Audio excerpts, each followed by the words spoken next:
Le istituzioni locali alzano la voce per chiedere più attenzione per la strada 586 della Val d'Aveto ed in particolare per il tratto fra Borzonasca e Rezzoaglio.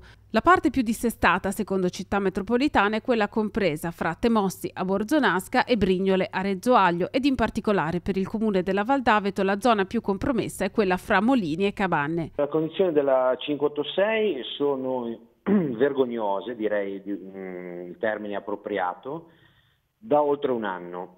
Non si hanno informazioni chiare e attendibili su cosa ANAS ha intenzione di fare nell'immediato.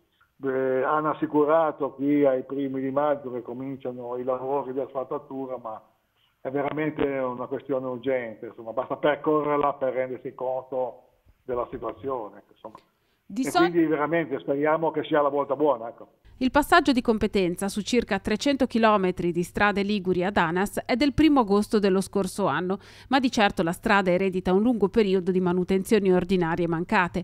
All'indomani del passaggio la situazione della 586 era comunque all'ordine del giorno e giudicata prioritaria e in effetti i primi interventi di sistemazione erano partiti.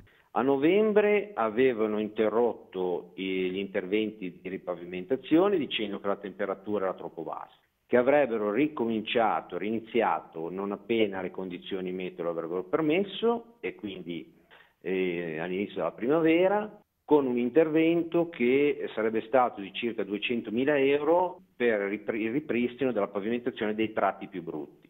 A marzo ci hanno detto che questo intervento non sarebbe stato fatto, comunque sarebbe stato ridotto, si parlava di un importo di 100.000 euro.